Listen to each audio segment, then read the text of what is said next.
Pertumbuhan ekonomi melambat, sinyal merah bagi Indonesia.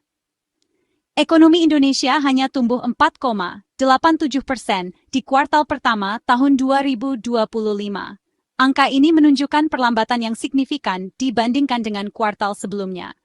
Angka ini jauh dari harapan dan menjadi sinyal merah bagi perekonomian nasional. Para ahli ekonomi telah memperingatkan tentang potensi risiko ini sejak akhir tahun lalu. Berbagai tantangan, baik domestik maupun global, menjadi penghambat laju pertumbuhan ekonomi. Faktor-faktor seperti ketidakpastian politik dan fluktuasi harga komoditas turut berperan. Ketua Umum Apindo, Shinta Kamdani, dengan gamblang memaparkan beberapa faktor utama yang menyebabkan perlambatan ekonomi ini. Menurutnya, kebijakan fiskal yang kurang efektif juga menjadi salah satu penyebab. Kita tidak bisa menutup mata, ada pelemahan ekonomi yang nyata, ujar Shinta. Ia menekankan pentingnya reformasi struktural untuk mengatasi masalah ini. Daya beli masyarakat yang menurun dan investasi yang lesu menjadi dua masalah utama. Kondisi ini diperparah oleh ketidakpastian global yang mempengaruhi sentimen pasar. Perlambatan ekonomi ini tentu menjadi pukulan telak bagi upaya pemulihan ekonomi pasca pandemi. Banyak sektor usaha yang masih berjuang untuk bangkit dari dampak pandemi. Pemerintah dituntut untuk segera mengambil langkah-langkah strategis untuk memulihkan kembali gairah ekonomi. Langkah-langkah ini harus mencakup kebijakan yang proaktif dan inovatif. Sinergi antara pemerintah, pelaku usaha, dan masyarakat menjadi kunci utama dalam menghadapi tantangan ekonomi yang semakin kompleks ini. Kolaborasi yang efektif akan menentukan keberhasilan kita dalam mengatasi krisis ini. Salah satu faktor utama yang menghambat pertumbuhan ekonomi adalah melemahnya daya beli masyarakat. Ini menjadi perhatian serius bagi para ekonom dan pemerintah.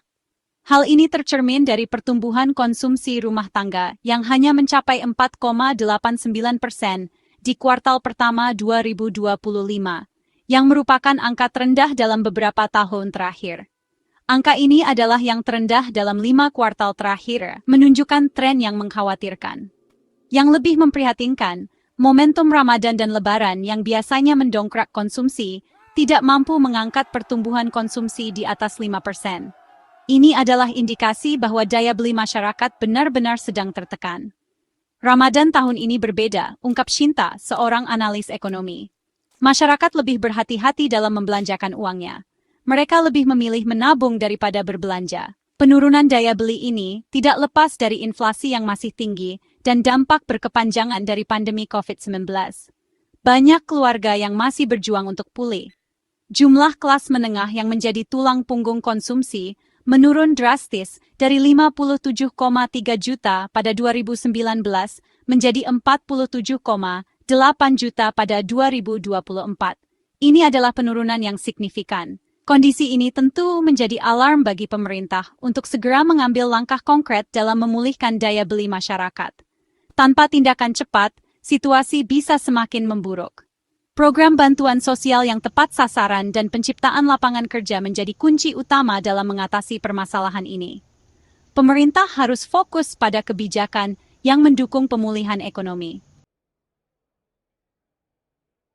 Di tengah perlambatan ekonomi, pemerintah justru mengambil kebijakan fiskal yang cenderung berhati-hati, meskipun banyak pihak yang mengharapkan langkah yang lebih agresif.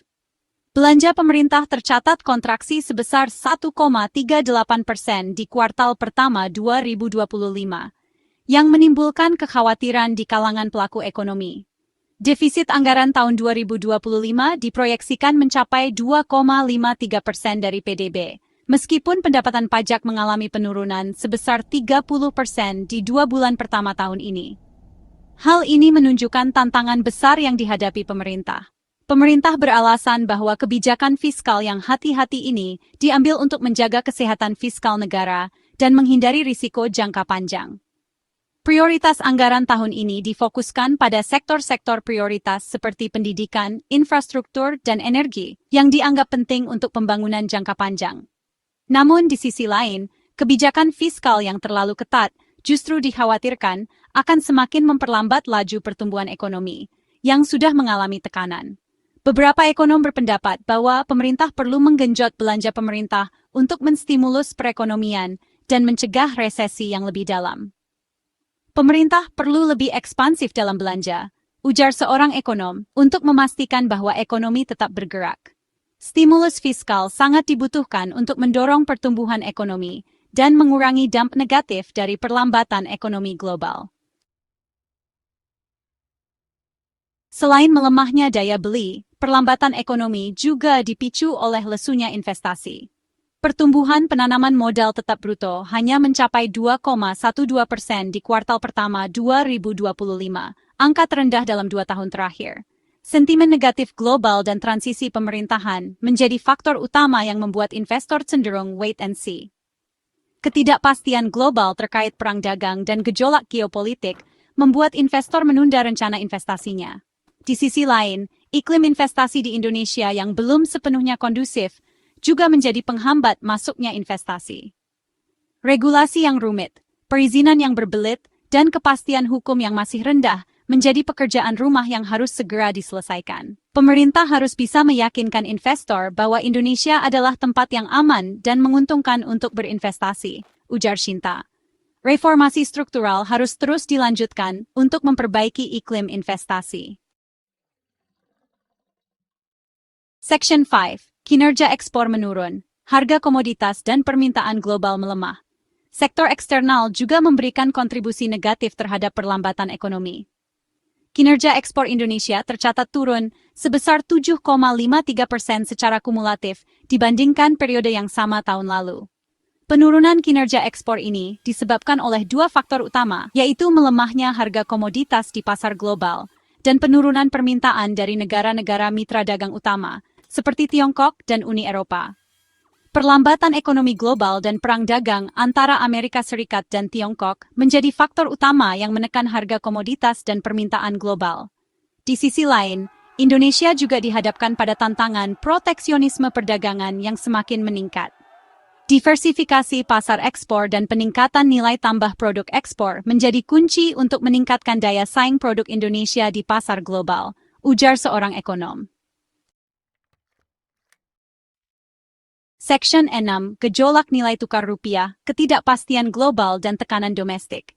Nilai tukar rupiah juga mengalami gejolak di tengah perlambatan ekonomi. Rupiah sempat melemah hingga level Rp17.000 per dolar AS sebelum akhirnya menguat ke level 16.500-an. Ketidakpastian global terkait kebijakan moneter Amerika Serikat dan perang dagang menjadi faktor utama yang menekan nilai tukar rupiah. Di sisi lain, defisit transaksi berjalan, Indonesia yang masih lebar juga menjadi faktor pendorong pelemahan rupiah. Pemerintah dan Bank Indonesia perlu terus berkoordinasi untuk menjaga stabilitas nilai tukar rupiah, ujar seorang analis. Kebijakan yang konsisten dan kredibel sangat dibutuhkan untuk menjaga kepercayaan investor. Section 7. Tantangan operasional pengusaha, dihimpit biaya tinggi dan regulasi. Di tengah perlambatan ekonomi, para pengusaha juga dihadapkan pada berbagai tantangan operasional.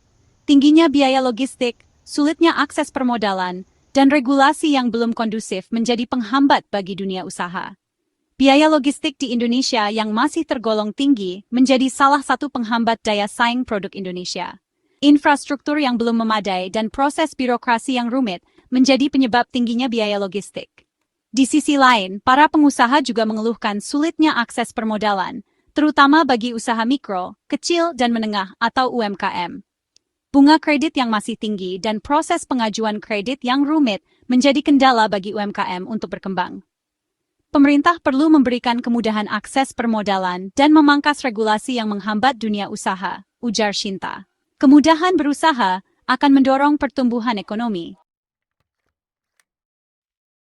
Section 8. Kebijakan Moneter Bank Indonesia, ruang pelonggaran terbatas.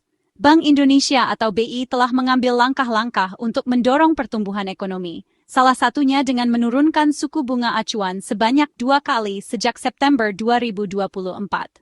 Namun, ruang pelonggaran kebijakan moneter BI semakin terbatas. Inflasi yang masih tinggi dan risiko gejolak nilai tukar rupiah menjadi pertimbangan utama BI dalam menentukan kebijakan moneter. Di sisi lain, BI juga harus menjaga daya tarik aset rupiah di mata investor asing. Kebijakan moneter saja tidak cukup untuk mendorong pertumbuhan ekonomi, ujar seorang ekonom. Diperlukan sinergi kebijakan antara BI, pemerintah, dan otoritas terkait lainnya. Section 9. Sinergi. Kunci mengatasi tantangan ekonomi Indonesia. Ekonomi Indonesia saat ini dihadapkan pada tantangan yang kompleks, baik dari sisi domestik maupun global. Untuk mengatasi tantangan tersebut, diperlukan sinergi yang kuat antara pemerintah, pelaku usaha, dan masyarakat. Pemerintah perlu segera mengambil langkah-langkah strategis untuk memulihkan daya beli masyarakat, meningkatkan investasi, dan mendorong ekspor. Di sisi lain, dunia usaha juga harus terus meningkatkan daya saing dan efisiensi. Kita harus optimistis dan bahu-membahu untuk mengatasi perlambatan ekonomi ini, ujar Shinta. Sinergi yang kuat antara pemerintah dan dunia usaha adalah kunci untuk membawa Indonesia keluar dari krisis.